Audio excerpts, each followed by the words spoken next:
What if wealth isn't something you chase, but what do you become? You're not alone. If you've worked hard, stayed motivated, and followed all the advice, but still feel stuck, overlooked, or off track, you're not alone. This audiobook isn't about hustling harder. It's about rewiring how you think, move, and carry yourself, so wealth begins to respond to you differently. Come the Wealth was created by DJA-Audiobook, a channel devoted to calm, powerful guidance for those who are done chasing and ready to evolve.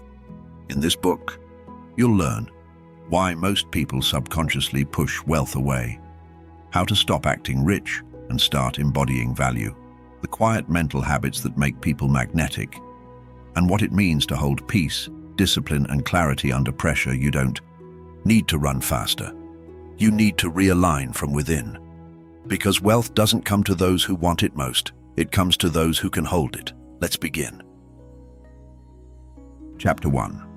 Why do you chase what you could attract? It begins with a question we rarely ask ourselves, not because we've never felt it, but because we're too busy running to pause and reflect. Why do you chase what you could attract? Think about it, not in theory, but in your own life. Why is it that no matter how hard you push, no matter how detailed your plans, how long your hours, how loud your hustle, some things still feel just out of reach? You've probably told yourself the same things most people do. I need to work harder. I need to stay focused. Maybe I just haven't earned it yet. But have you ever considered that the chase itself might be the problem? We live in a world that rewards movement. The faster, the better. Be seen, be loud, keep up. And in that culture, we're taught to believe that if you're not chasing something, you're falling behind. But here's something most never realize. Chasing is not always about ambition. More often, it's about fear. We chase because we don't feel aligned with what we're pursuing. We don't feel ready to receive it, or worse, worthy of it. So we run after it from a distance, hoping that maybe if we get there fast enough, we won't have to deal with what's going on inside, and that's where the pattern starts. Not in the world, but in the self. If wealth, in any form, feels like something far away, something that belongs to others, something that only arrives once you've proven yourself enough, you will always relate to it through the lens of scarcity. Even when you get close, your mind won't let it stay. Because the mind doesn't just follow effort, it follows identity. If you see yourself as someone who constantly chases, your nervous system will normalize that tension. You'll get used to reaching, but never arriving, working, but never resting, knowing what to do, but never truly becoming who you need to be to hold it. Wealth in its deepest form is not something you chase. It's something you naturally draw toward you by how you think, how you behave, and how you carry yourself when no one's watching. It's not about proving you're good enough. It's about becoming someone who knows what's enough and acts from that place. That's the shift. And it's subtle, but transformative. This chapter is not here to criticize effort. Hard work has its place. Drive has its place. But chasing is different. Chasing says, I'm behind. Chasing says, it's not mine yet. Chasing reinforces the belief that you need to become someone else before you're allowed to have what you want. And that's not how wealth works. The people who attract wealth, real wealth, the kind that stays, don't chase it. They build alignment. They create space. They develop mental clarity, emotional steadiness, and personal integrity. They don't just want success. They live in a way that success feels safe with them. Because here's the truth. Wealth doesn't flow to intensity. It flows to clarity. It flows to people who think long-term, act with patience, and carry a sense of internal safety that others want to follow. Not because they demand attention, but because their presence offers calm in a world full of noise. So if you've been chasing, pause, not to give up, but to listen, to ask, what am I really chasing? Is it validation? Is it approval? Is it relief from fear? Or is it something deeper, the desire to feel complete, to feel worthy, to feel free? Whatever the answer is, the next chapter of your life doesn't begin with running faster. It begins with understanding that the version of you who is always chasing doesn't need to lead this story anymore. You are not here to chase wealth. You are here to become the kind of person wealth feels drawn to. Let that truth settle for a moment, because from here forward, everything begins to change. The moment you stop chasing is the moment something new begins to notice you. That may sound like philosophy, but it's not. It's behavioral, it's psychological, and it's practical. There's something subtle that happens when you shift your posture, not your body posture, but the way you carry your expectations. When you chase, everything about you tightens. You try harder, speak louder, worry more. You become addicted to urgency. You move from place to place with the belief that the next version of your life is waiting out there, somewhere just beyond the next effort. But here's the reality. What you're chasing can't find you, because your energy says you don't already have it. You're signaling fear, not readiness. You're showing tension, not capacity. You're asking the world to fill a void you haven't taken time to understand. And that's why the wealth doesn't land.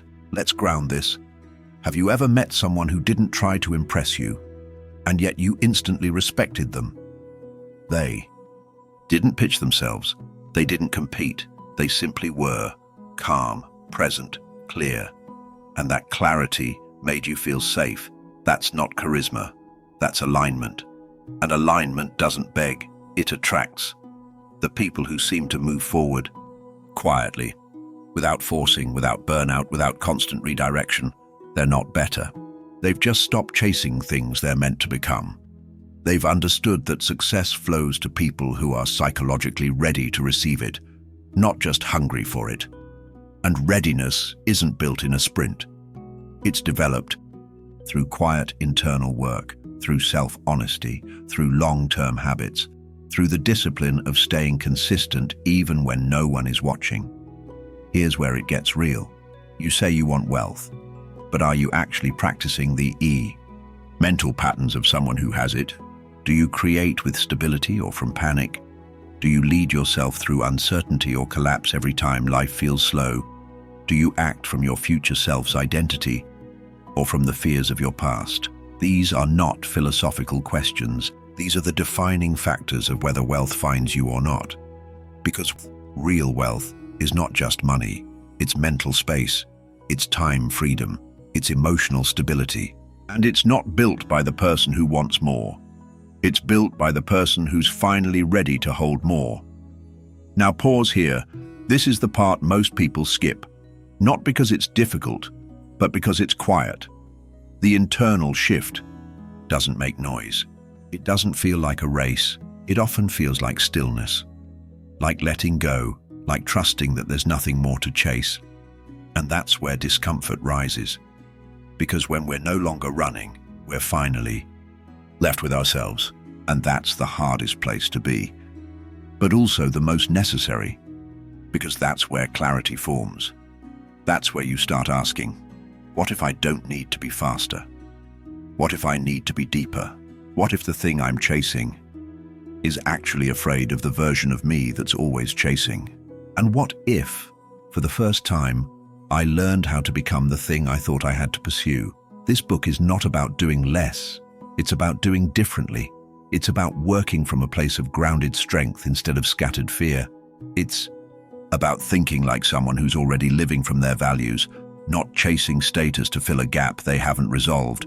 And most importantly, it's about identity. Because once you start thinking, moving, and speaking from a new identity, the identity of someone who already owns their inner wealth, then the world begins to organize around you differently. People respond to you differently. Opportunities start to notice you. And the noise gets quieter, not because you stopped working, but because you finally stopped chasing. And that's when you start becoming. Chapter 2. What does it mean to become wealth? We hear it all the time. Be the kind of person who attracts success. But what does that actually mean? It's not just a nice quote to post on your wall. Becoming wealth, not just wanting it, not chasing it, not mimicking it, means learning to embody a way of thinking, behaving, and existing that allows wealth to feel at home in your life. And no, I don't just mean money. Wealth is capacity. It's the ability to hold peace under pressure, to think clearly when others react emotionally, to choose discipline when distraction is easier, to rest without guilt, to make decisions from alignment, not anxiety. Becoming wealth means you stop seeing abundance as something outside yourself and start recognizing that it begins in how you live, even when no one is watching. It's how you carry your mornings, how you respond when you're challenged, how you think when you're alone. It's in your nervous system, your daily posture, your unseen choices. Wealth doesn't just respond to strategy, it responds to readiness. And readiness is something you build inside yourself on purpose. Let's get clear. Most people focus on doing wealthy things. They read books, follow advice, copy routines, but they never examine what they still believe about themselves. And if you believe, even quietly, that you're still behind, still unworthy, still lacking, then your actions will always be layered with doubt. That doubt may be silent, but it shows up in everything, in hesitation, in over-explaining, in second-guessing, in inconsistency. That's why doing more never works for long. Because until your identity catches up with your effort, you'll keep slipping back into the version of yourself who never feels quite ready. So what does it really mean to become wealth? It means you stop behaving like someone who needs proof. It means you lead yourself before you expect anyone else to follow you. It means you stop asking the world to fill a gap you haven't taken responsibility for. And it means you begin acting from a sense of stability, not urgency. Let's break that down. People who carry wealth, mentally, emotionally, financially, do not live in a rush. They are not obsessed with results. They are not paralyzed by other people's opinions. Why? Because they're anchored internally. They've built a foundation, not made of money, but of mindset. And that foundation shows up in how they handle pressure, failure, and even success. They trust themselves.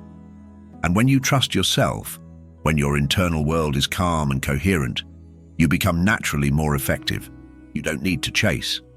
You don't even need to convince. You simply move with a quiet authority that the world recognizes, even if it can't explain it.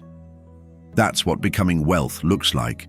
It's not loud, it's not showy, it's not dramatic, it's consistent, grounded, undeniable. And most of all, it's built on habits, not hype. Wealth begins to form the moment you stop treating it like something separate from who you are. When your identity, your mindset, your decisions, your expectations begin to match the level of peace, clarity, and power that real wealth requires, you stop seeking permission to succeed. You no longer feel the need to prove your worth through overwork or appearance. You act from calm, you choose with clarity, and you attract from alignment. That's not magic. That's mindset, trained over time. And in the second part of this chapter, we'll go deeper into what that training looks like, day by day, choice by choice, so you can stop admiring wealth from a distance and start becoming it from the inside out. Let's be honest for a moment. You don't become wealth by reading quotes or saving a few productivity hacks. You become it by making different decisions in the moments that seem too small to matter, but they do matter, because wealth is not built in big leaps. It's built in patterns. And those patterns live in your daily life, not in your bank account, but in your thinking, your reactions, your self-respect. This chapter isn't just about understanding wealth. It's about stepping into the version of yourself who can hold it long before it arrives. Let's start with your inner world. Ask yourself honestly, how do you respond to silence? How do you behave when no one's validating your progress? What do you think about yourself on the days when nothing external seems to be working? These aren't side questions. They are central to whether or not you'll ever feel capable of holding true wealth. Because wealth in any form, financial, relational, emotional, amplifies who you already are. It doesn't change your identity, it exposes it. That's why lottery winners so often lose it all. That's why people who get a taste of success sometimes self-destruct right after. Because the money changed, but the mindset didn't, and the foundation cracked under pressure. So here's the question: are you building the mental foundation now, or just hoping to fix it when the opportunity comes? Becoming wealth is about pre-qualifying your identity. It means behaving in alignment with your future self, not your fears. It means managing your energy like it matters, because it does. People who truly hold wealth protect their attention. They are mindful of their inputs, what they consume, what they react to, who they allow to influence them. Not because they're cold, but because they understand capacity. You cannot hold more if your mind is already full of noise. You cannot attract peace when your nervous system is constantly activated. You cannot lead others when your own thoughts lead you in circles. This is what becoming wealth really means. It's becoming steady, and from that steadiness, every other form of wealth begins to flow more naturally, not faster, but cleaner, with less resistance and more sustainability. Let's also talk about behavior. Becoming wealth means learning to choose your long-term values over your short-term emotions. It means saying no to opportunities that don't align, not because you're afraid, but because you're clear. It means sticking to a system that reflects your standards, not your moods. Think of the most respected, quietly successful people you've encountered. They don't chase. They don't explain themselves constantly. They don't need to be validated in every step. Why? Because they've made peace with where they're going. They've internalized their worth. And they're no longer interested in begging the world to see them. They're too busy building a life that reflects what they already believe about themselves. That's what happens when you stop waiting to feel like you've made it and begin acting as if you've already stepped into it. Not with arrogance, but with quiet certainty. Not with delusion, but with discipline. And here's something most never consider. When you become wealth, your relationship with time changes. You're no longer rushing. You stop forcing timelines. You let momentum build. Not because you're lazy, but because you trust what's being built. You realize that lasting success isn't earned in adrenaline. It's earned in awareness, in consistency, in boundaries, in stillness. So if you're listening now, ask yourself, where in your life are you still trying to earn what you haven't yet become? Where are you showing up from lack instead of alignment? What would shift if, starting today, you started behaving like the kind of person who already knows how to manage success, lead with clarity, and attract value? This is the doorway to the rest of your life.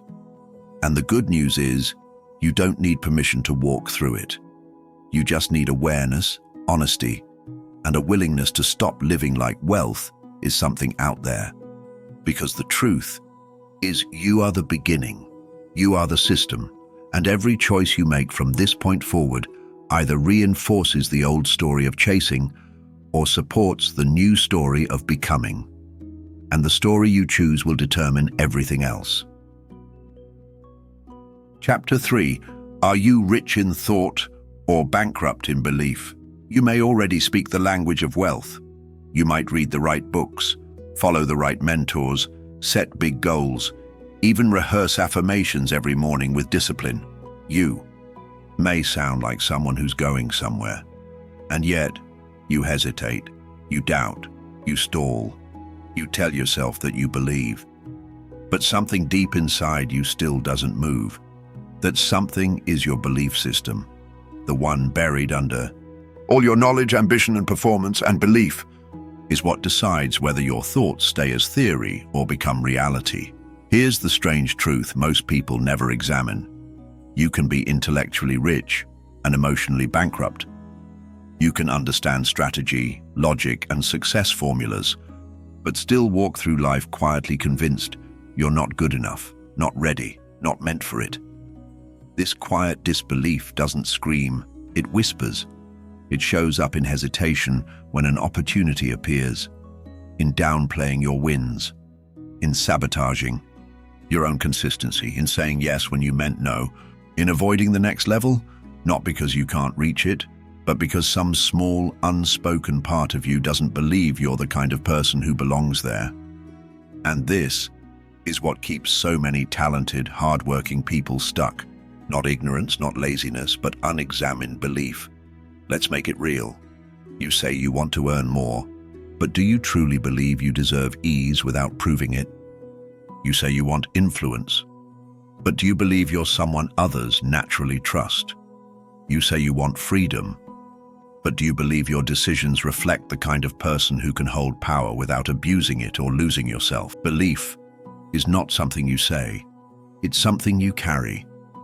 It's what leaks out in the tone of your voice, the posture of your choices, and the quality of your boundaries. And the more disconnected your internal beliefs are from your external ambitions, the more friction you'll feel. You'll burn energy trying to act like someone you haven't yet become inside. This is the weight you carry without realizing it. The weight of pretending, of performing, and it's heavy. Most people build from the outside in. They chase tools, strategies, mentors, hoping that if they look and sound like success, the internal certainty will eventually follow. But belief doesn't work that way. You can't borrow belief. You can't fake it long enough to make it real. You have to build it, patiently, quietly, deeply. And to build belief, you need to ask hard questions, not about what you want, but about what you still fear. Because where you fear, you avoid. Where you avoid, you stay weak. And where you're weak, wealth doesn't land. Not for long. Becoming wealth isn't about knowing more. It's about believing better. And that process requires more honesty than intensity. So pause for a moment and listen to yourself. Not the voice you project to the world, but the one underneath. What do you really believe about success? What do you believe about failure? What do you believe about what people like you are allowed to become? What do you believe will happen if you actually win? And are you emotionally prepared to hold that outcome? Or are you secretly afraid of what it might reveal? These are not abstract questions. They are mirrors. And if you're willing to look into them, what you find may not be comfortable, but it will be the beginning of something real. Once you begin to see your beliefs clearly, it becomes impossible to unsee them. The way you delay decisions, the way you explain yourself too much, the way you settle for almost even when you're capable of more, these aren't personality quirks. They're belief patterns, coded responses to what you think you're allowed to have, who you think you're allowed to become, and how much wealth, of any kind, you think you're meant to hold. And belief, once formed, becomes a filter. You no longer respond to reality as it is. You respond to reality as your beliefs permit. That's why two people can face the same challenge and one crumbles while the other calmly adapts. It's not about strength. It's about internal permission. And if you're still waiting for permission to feel ready, to feel valuable, to feel worthy, you'll spend your whole life overcompensating for something that only needed healing. So, how do you rebuild belief? You begin by noticing how often your self-talk defaults to limitation, not in loud self-hate, but in subtle, clever ways. You say things like, "I'm just not a numbers person," or "I've never been great with structure," or "I don't know if I'm cut out for that level."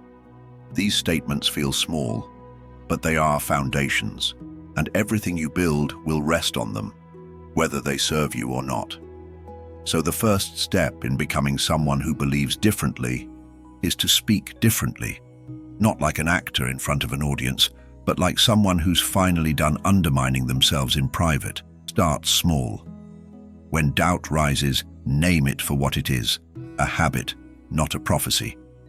When you catch yourself softening your value to avoid discomfort, pause, let the silence speak. When you're tempted to say yes because you fear being overlooked, wait. Choose respect over relief. These are small moments, but this is where belief begins to shift, not in a single breakthrough, but in dozens of quiet micro-decisions that retrain your nervous system to respond from worth instead of need. And the more you practice, the more your mind adapts. Because belief is a pattern, and all patterns can be reshaped if you stay consistent long enough. Here's what most people never realize. Your belief about yourself is not the result of truth. It's the result of repetition. Someone, somewhere, told you who you were, maybe directly, maybe through years of silent reinforcement, and you absorbed it, not because it was real, but because it was frequent. And now, you repeat it to yourself without question, but today, you begin questioning it. You begin the process of replacing inherited belief with intentional belief, not to feel good in the moment, but to build something solid enough for wealth to land on. Because wealth, whether in money, love, freedom, or peace, is weight. And you cannot hold that weight if your foundation is made of doubt. So what do you do next? You begin studying yourself like you've studied strategy. You pay attention to the way you dismiss compliments, delay goals, or shrink your standards. You catch the pattern before it runs your day. You replace it with something firmer, not louder, but calmer, something rooted in quiet certainty. You create a new rhythm in your language, your posture, your expectations, and slowly, without needing anyone to notice, you become someone who no longer doubts whether they belong at the table, because you've stopped asking for proof and started acting from belief. You don't have to become perfect. You just have to stop repeating what no longer fits. Start today, not with a declaration, but with a decision, to stop waiting to feel ready, and instead begin living like the kind of person who believes and lets everything else catch up. Chapter 4. Why does discipline make you magnetic? There is something quietly powerful about a person who doesn't flinch.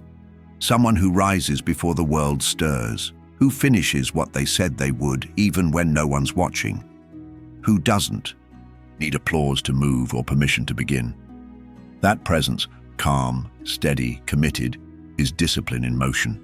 And nothing is more magnetic than discipline without drama.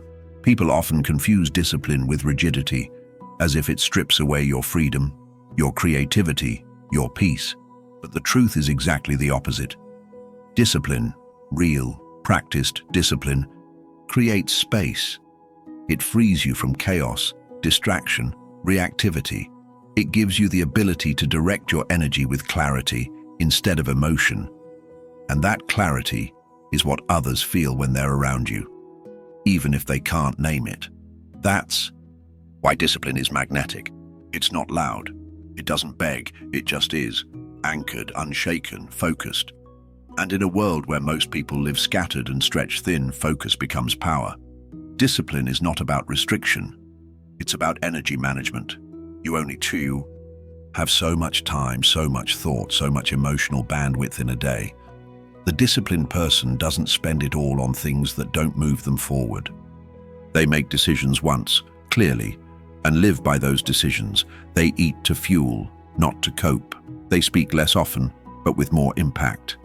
They commit to routines not because they love routine, but because they understand what's at stake. When they drift, you've seen it before. People who don't need to convince you of their ambition. They show up, they do the work, they're consistent, and somehow they pull others toward them without chasing anyone. That's the pull of discipline. It's not sexy, it's not flashy, but it's deeply respected and deeply felt. Ask yourself, do you feel grounded by your habits or exhausted by your own inconsistency? Are your goals a reflection of your priorities or just ideas you revisit when motivation strikes? Discipline is the bridge between wanting and becoming. It's not about pushing yourself constantly, it's about eliminating the need to push. When your environment, your schedule, your mental state are shaped by intention, you don't have to wake up every day negotiating with your own mind. You just move. And the people who move without hesitation, who have trained that level of internal alignment, begin to stand out quietly. They say less, but mean more. They show up early, not to impress anyone, but because being dependable is part of who they are. They say no to noise, to trends, to temptations, to momentary pleasure, because they've chosen something better, and you feel it. You trust them, even if you don't know why. That's the effect of discipline. It becomes character. And character is the real currency in any room. You don't need to be perfect. You don't need to turn your life into a checklist of achievements, but if you want to become someone who attracts wealth, success, respect, you need to start training yourself to stay consistent when it's least convenient, because that's when discipline becomes visible. Not when it's easy, but when it would have been easier to break your word. In those moments, you're shaping something that runs deeper than skill. You're shaping trust. And trust, especially with yourself, is the beginning of personal power. In the second half of this chapter, we'll explore how to actually build this trust, not by forcing routines, but by aligning your habits with your values, so that discipline no longer feels like something you do, but something you are. That's when others feel it. That's when you stop chasing respect and start receiving it without asking, because you've become magnetic. So how do you build discipline in a world designed to break it? You don't do it by force. You don't do it by trying to become someone else overnight. You do it by choosing by moment to live in agreement with your own values. That's where real discipline begins, not with punishment, but with alignment. Discipline becomes magnetic when it's no longer a performance, but a reflection of who you've decided to be. The first step, get clear on who that person is.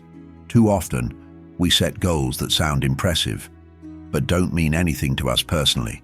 We try to mimic the routines of someone else's success, hoping their structure will give us a shortcut. But discipline doesn't stick when it's built on someone else's values. It only lasts when it grows from your own. Ask yourself, what do I respect in other people? What kind of person do I feel safe around?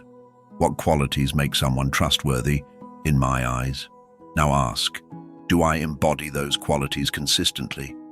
If not, that's your starting point. Not with shame, but with clarity. Because the more you live by your own definition of integrity, the less you need to chase influence. People are drawn to the ones who quietly live what others pretend to believe. That's discipline at its best, lived, not announced. Let's talk about friction. Discipline is not about removing all resistance. It's about reducing the number of decisions you need to make under pressure. Successful people are not superhuman. They're just strategic. They create systems that protect them from their weaker moments. They don't ask, do I feel like doing it today? They ask, what would a disciplined version of me do, even if I don't feel like it? And then they follow through. Not out of guilt, not out of fear, out of respect for themselves and for the future they've chosen. You can build that, a version of yourself, but it starts small. You commit to fewer things and keep all of them. You remove things from your day that cause confusion, noise, or delay. You design your environment to support the version of you you're becoming. That's what makes the difference, not intensity, but clarity. Discipline is also emotional. It's how you carry yourself in uncomfortable conversations. It's how you respond when someone disrespects your boundaries. It's how you act when life tests your consistency, not once, but 10 days in a row. Anyone can be focused for a day. Anyone can be intense for a week. But the one who can remain steady in the boring, lonely, or unglamorous moments, that's the one others begin to follow. Why? Because discipline communicates leadership without needing to say a word, and people trust what feels stable. If you want to become wealth, you have to stop living like someone who only moves when it's easy. You have to become someone others can rely on, not because you force yourself, but because you've built a structure inside you that doesn't collapse when life shakes. Discipline gives you that structure. It becomes your quiet anchor. And when the world starts spinning, emotionally, financially, socially, the person who remains steady becomes the one others lean toward, the one others seek out, the one wealth finds, not because they're chasing it, but because they've become someone it trusts. So ask yourself, what are you committed to that no one sees? What part of your life are you keeping sharp, even when no one is watching? That's your power. That's your edge. Not because others notice it, but because you do. And when your life becomes a reflection of the promises you've made to yourself, that's when you stop needing attention, because at that point, you've become the kind of person whose presence speaks louder than their voice. Chapter 5. What are you actually holding that keeps wealth away? Not everything that weighs you down is visible. Sometimes it's not the lack of opportunity, strategy, or skill that's holding you back. Sometimes it's the invisible load you're still carrying. And often, you don't even realize it's there. The mind can normalize weight over time. You adjust to the tension, the anxiety, the self-doubt until it feels familiar. And anything familiar starts to feel safe, even when it isn't. This is one of the most common reasons people can't hold on to the wealth or peace they work so hard to build. Because no matter how disciplined they are on the outside, something inside still feels heavy, cluttered, unsettled, and anything unsettled eventually creates resistance. Wealth, real, lasting wealth, requires space. Not just in your calendar, but in your spirit. Not just in your wallet, but in your nervous system. If you're holding too much guilt, regret, comparison, unresolved hurt, you're going to experience growth as a burden, not a gift, and you won't trust yourself to keep it when it arrives. So the question is, what are you still holding? Not just practically, but emotionally. What thoughts do you revisit when you're alone? What memories still shape how you see yourself today? What fears, assumptions, or identities have followed you from a past you've outgrown but never confronted? You might be holding an old version of yourself that's no longer relevant, someone else's expectations that no longer belong to you, the voice of a parent, teacher, or partner that made you doubt your worth, a belief that struggle is necessary to prove you're working hard, a deep, quiet fear of losing what you haven't even gained yet. These are not just feelings. They are weights, and they sit in your energy, in your posture, in your silence. They slow your decisions. They shrink your confidence. They make you overthink what should come naturally. You can't chase clarity while clutching fear. You can't hold wealth with a handful of shame. You can't grow into expansion while anchoring yourself to old pain. At some point, you have to let go, not as a dramatic act, but as a daily practice of release. Letting go doesn't always feel like closure. Sometimes it feels like confusion, because you've lived so long with the noise that silence feels unfamiliar. But silence is necessary. It's in silence that you hear your real thoughts. It's in space that something new has room to arrive. And if your life, emotionally, mentally, spiritually, is packed wall to wall with obligations, wounds, comparisons, and noise, there's no doorway left open. You may think you're building, but really, you're just reinforcing an identity built on struggle. That's not your fault, but it is your responsibility to shift. And that shift begins when you stop asking, what do I need to add? And start asking, what have I not released? In the second half of this chapter, we'll go deeper into how to gently release those internal blocks, without force, without pressure, so that you begin creating the space wealth needs to stay, because it's not just about what you're doing, it's about what you're still holding that no longer serves you. And it's time to let that go. Letting go isn't always dramatic. It's not always a sudden breakthrough or a perfect moment of clarity. More often, it's quiet, uneventful, uncelebrated, and yet it's sacred. Because in that quiet moment, when you stop arguing with the past, stop carrying other people's voices, stop apologizing for what you want, you begin to return to yourself. That's when the shift begins, not outside, inside. Letting go doesn't mean forgetting.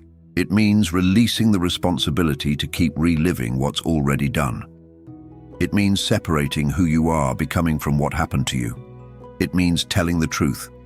I'm tired of carrying this. And from that honesty, clarity begins to form. Ask yourself gently, what version of me am I protecting by holding on to this? What do I fear will happen if I let go of the struggle, the guilt, or the identity of the underdog? Who would I be if I no longer needed the pain to prove my strength? These are uncomfortable questions, but they're doorways. Because the wealth you want, the clarity, the trust, the peace, doesn't resist you. It just doesn't compete for space. And if your hands are full of what no longer serves you, then even what's meant for you will pass through without staying. So how do you begin letting go?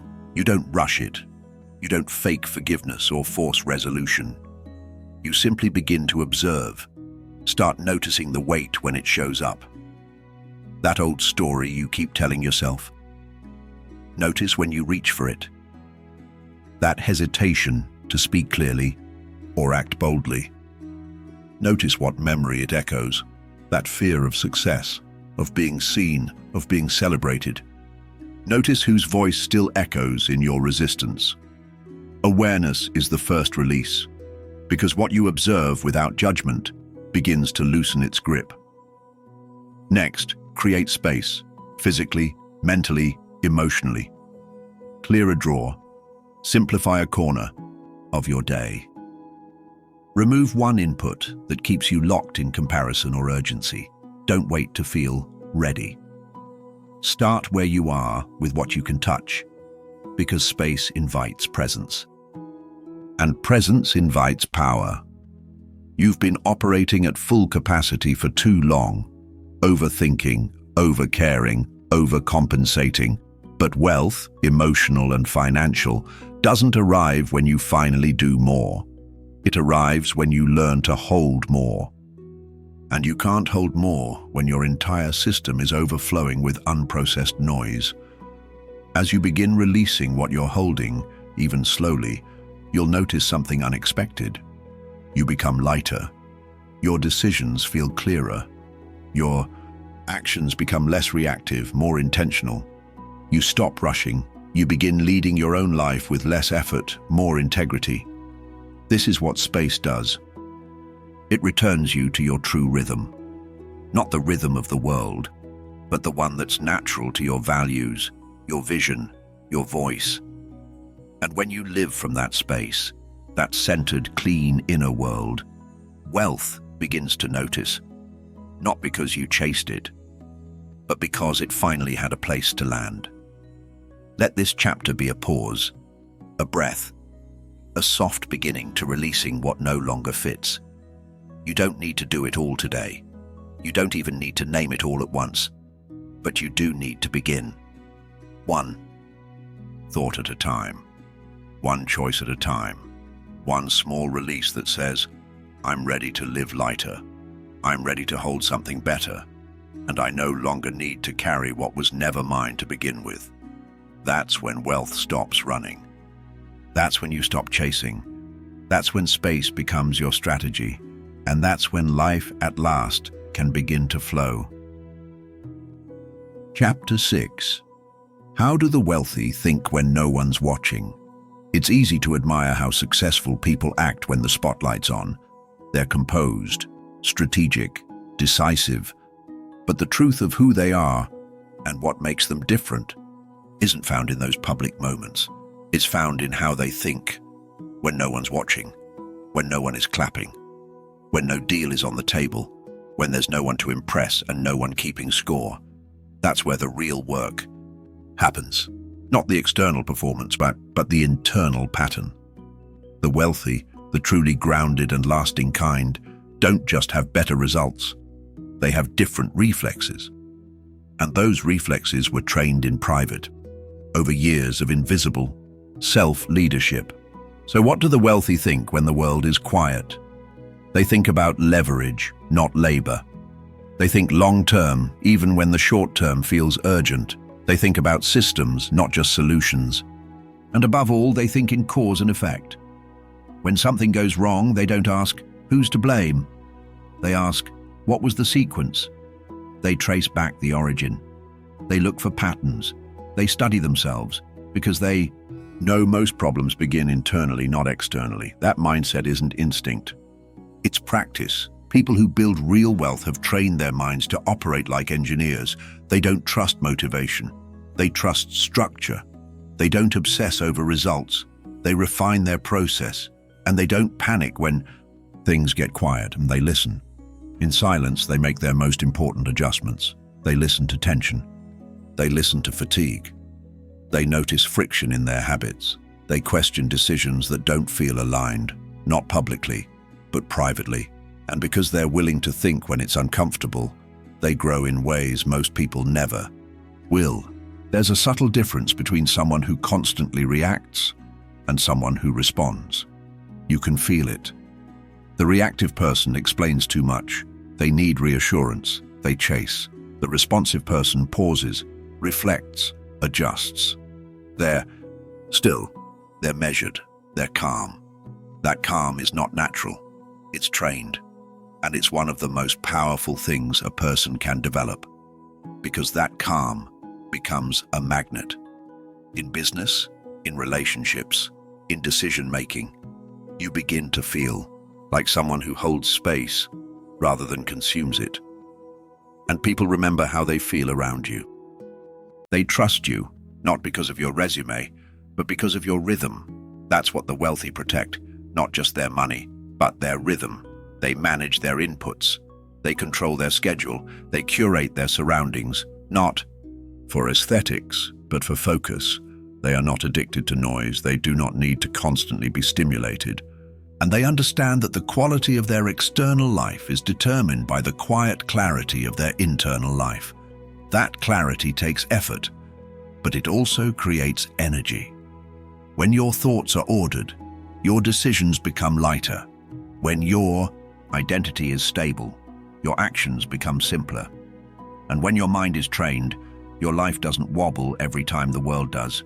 In the second half of this chapter, we'll look at how to adopt these habits in your own life. Not by copying someone else's system, but by learning to think like someone who doesn't need performance to feel powerful. Because the wealthiest people aren't louder, they're quieter. And in that stillness, they think better than most. That's what makes the difference. You can always tell when someone hasn't yet learned to think in private. They overreact in public. They need to talk through everything, out loud, hoping clarity will arrive through noise. They live externally, always seeking validation, feedback, attention. But the wealthy, the mentally wealthy, have trained another rhythm. They think first, speak later. They ask better questions in of themselves before anyone else. They build strong internal dialogue so they don't need constant external conversation. And this isn't about introversion or silence. It's about self-governance. When your thoughts are calm, your world becomes clearer. When your inner world is structured, your outer decisions follow with ease. This is what gives some people that mysterious air of quiet authority. You can't fake it. You either have that internal order or you don't. But the good news is, you can build it. Here's where to start. The first practice is emotional inquiry. Before reacting, pause, ask, what is this really about? Am I responding from truth or from history? What outcome do I actually want from this moment? Wealthy thinkers don't assume their first thought is correct. They investigate it. They zoom out before they move in, because most of what creates regret in people's lives isn't failure, it's impulsivity. Wealth requires delayed judgment. It requires discipline, not just of behavior, but of thought. And that begins in the moments where no one's watching. Second, adopt what I call mental systems thinking. Wealthy minds don't just evaluate events. They study systems. They don't ask, what happened? They ask, what led up to this? They notice patterns. They see their part in the outcome. They take responsibility not just for the action, but for the design of the environment around the action. If you fail to follow through, they don't shame themselves. They change the system, they adjust their routines, they reduce friction, they optimize energy, not just willpower. That's thinking like wealth. Third, protect your mental space. Wealthy thinkers are selective about their inputs. They don't scroll endlessly. They don't listen to everyone. They don't outsource their thinking to the loudest voice in the room. They protect their attention like it's capital, because it is. Where your attention goes, your energy follows. And where your energy flows, your life is built. If you spend the first hour of your day absorbing noise, you've already lost access to your clearest thoughts. Wealthy minds begin the day in stillness, with intention or inquiry or quiet review, not because they're trying to be perfect, but because they know how fragile clarity is in a distracted world, and they guard it. All of these habits are invisible. That's what makes them powerful. No one will clap when you pause before reacting. No one will praise you for managing your energy instead of chasing applause. No one will notice when you rearrange your calendar to reflect your real values. But you will feel it, and over time, others will too. They won't know why they trust you, why they feel calmer around you, or why your presence speaks more than your words. But they will feel the difference. That's what thinking like wealth creates. Quiet influence, calm decisions, high self-trust. And from there, everything begins to move with less force, because you've become someone the world begins to follow. Without needing to raise your voice, let this chapter stay with you. Let it shape your next quiet moment, when no one's watching, because that's the moment that matters most. It's in that silence that wealth begins to form. Chapter 7. What happens when you stop proving and start embodying? There's a moment in every journey, quiet and often unnoticed, where something inside shifts. You no longer feel the need to prove yourself, not because you've reached some final level of success, but because you've outgrown the part of you that needed the performance. Until that moment, everything feels like a test. You walk into rooms wondering if you're being judged. You speak with caution, hoping you'll be understood. You work to be seen, to be respected, to be enough. That's the mindset of someone still chasing recognition, still trying to earn presence instead of embodying it. But when you stop proving and start embodying, the whole landscape changes. Not around you, but within you. The desire to prove is born from insecurity. Not always loud, not always obvious. But it's there. That subtle tension, the feeling that who you are as you are might not be sufficient. So you amplify. You stretch, you strive, you present the version of you that feels more polished, more acceptable, more impressive. It's not fake, it's protective. But here's the cost. When you're constantly managing perception, you're constantly abandoning presence. And presence is where your real power lives. When you're focused on how you're being received, you're no longer centered in who you actually are. You're performing the part of who you hope they'll like, and the world can feel that. The shift begins when you learn to hold your ground, when you stop needing every room to applaud your value, when you stop negotiating your worth based on how someone reacts to your truth. This isn't arrogance, it's alignment. You're no longer acting for approval. You're choosing from clarity. And that clarity creates gravity. People can feel the difference between someone who needs attention and someone who carries substance. It's the difference between noise and depth, between performance and embodiment. Embodiment is quiet. It doesn't push. It doesn't posture. It just is. So how do you begin to embody what you used to try to prove? First, by becoming deeply honest about what parts of yourself still seek permission. Who are you still trying to impress? What are you still trying to outrun? And what would happen if you stopped? If you no longer needed anyone to validate your direction? If you no longer chased confirmation before making your next move? If you simply trusted that who you are, not someday but now, is a firm, enough foundation to begin from. That's embodiment. It's not loud. It's not perfect. It's not performative. It's rooted. And rooted people don't fall apart when they're misunderstood. In the next part of this chapter, we'll explore what this embodiment looks like in everyday life. Not just in language, but in energy, posture, boundaries, and direction. Because when you embody instead of prove, you stop seeking the world's permission and start living as if you already belong. And from there, everything moves differently. To embody something is to become the message. It's not something you explain. It's something you live, even in silence. And when you live it, people respond differently. Not because you demand attention, but because you no longer need it. That's the paradox. The less you try to prove your value, the more others begin to trust it. Not because you convince them, but because you've convinced yourself. Let's talk about how that shows up. When you stop proving, your words get fewer. You speak clearly, but only when needed. There's no pressure to sound impressive, because you're no longer negotiating for importance. Your body language changes too. It becomes stiller, steadier.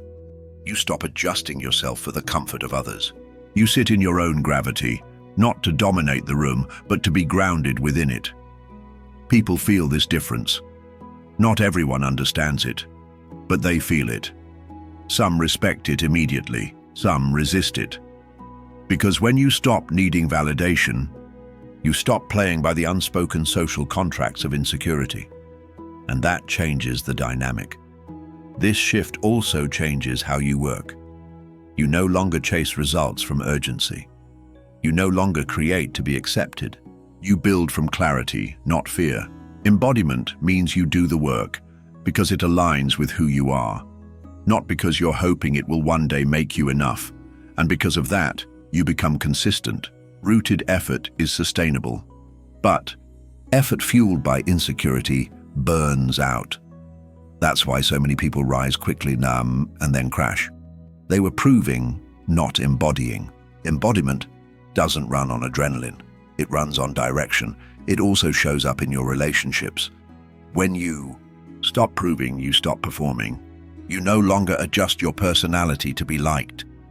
You no longer fear losing people who only ever saw your surface. You become more selective. Not as a defense mechanism, but because your presence now feels too valuable to scatter. That's what embodiment creates. Quiet refinement. You let go of chaos.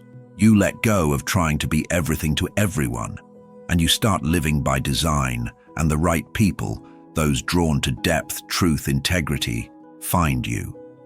Because they see in you something rare, someone who's not looking to be chosen, but someone who's already chosen themselves. So ask yourself, what do I still feel the need to prove? To whom? And what would shift in my life if I let that go? Not as an act of rebellion, but as an act of wholeness. If I stopped chasing validation and instead became someone who trusts the foundation they've built, how would I move differently? How? Would I walk into the room? How would I carry my boundaries, my words, my presence? These are not surface-level shifts. They are tectonic, because the moment you stop proving is the moment you begin creating from truth. And truth, not strategy, not volume, is what makes your presence unforgettable. Let this be the point where you begin to quiet the performance, not because you've given up, but because you've come home to yourself. You no longer need to chase what already lives within you. You don't have to be louder. You just have to be clearer. That's what embodiment looks like. It's not what others see, it's what you stop needing them to. Chapter 8. How do you build a life wealth wants to stay in? By now you understand that wealth is not something you chase. It's something you become, patiently, intentionally, and with inner clarity. But becoming wealth is only part of the equation. The deeper challenge is learning to build a life that can actually hold it. To design an internal and external environment where wealth, in every form, feels stable, protected, and welcome. Because if your life is built on chaos, urgency, and disconnection, wealth won't stay. It may visit. You may catch glimpses of success, peace, or power. But none of it will last unless your world is ready to sustain it. So let's get practical. Let's talk about what it really means to build a life where wealth wants to remain. Start by examining your foundation. What is your day structured around? What do you consistently return to, no matter what's happening around you? Do your routines reflect your values or just your responsibilities? Wealth doesn't settle where there's no rhythm. You need structure, not to control your life, but to anchor it. That means designing habits that support clarity, creating environments that limit distraction, making time for stillness, for reflection, for renewal. Wealth thrives where energy is managed, not scattered. It begins with your calendar, with your physical space, with the way you begin and end your day. Small details, repeated over time, are what tell the world and yourself that you are serious about who you're becoming. Then there's emotional structure. This part is often ignored, but it's essential. Wealth does not stay where emotional boundaries are unclear. If your self-worth fluctuates with praise, if your energy depends on who approves of you, if your peace is shaken every time someone misunderstands you, then no matter how successful you become, it will feel fragile. You'll live in defense. You'll protect instead of build. And eventually, you'll retreat back into old patterns that feel safer than growth. To hold wealth, you must learn to hold yourself in silence, in stress, and in success. Emotional discipline is not about suppression. It's about maturity. It's knowing what deserves your attention and what doesn't. It's staying rooted when others get reactive. It's trusting your decisions when applause is gone. That kind of clarity takes time to build, but once built, it becomes unshakable. In the second part of this chapter, we'll close the book by exploring how to maintain that stability, not as a perfect routine, but as a living system designed around alignment, trust, and resilience. Because the life wealth stays in is the life built with purpose, protected with care, and guided by wisdom. Let's finish strong. A life that holds wealth isn't built overnight. It's built quietly, through aligned habits, strong boundaries, and a long-term vision that doesn't shift with every emotion or opinion. You're no longer chasing breakthroughs. You're building systems. You're crafting an inner and outer world where stability replaces urgency and progress is measured in depth, not noise. This is where mastery begins. Let's talk about maintenance, because real success isn't created once. It's sustained. What holds it together? Consistency in your non-negotiables, clarity in your direction, and discipline in how you manage your time, your energy, and your emotional bandwidth. You cannot expect wealth in any form to stay in a life full of contradiction. You can't seek peace while entertaining chaos. You can't want long-term results while thinking short-term.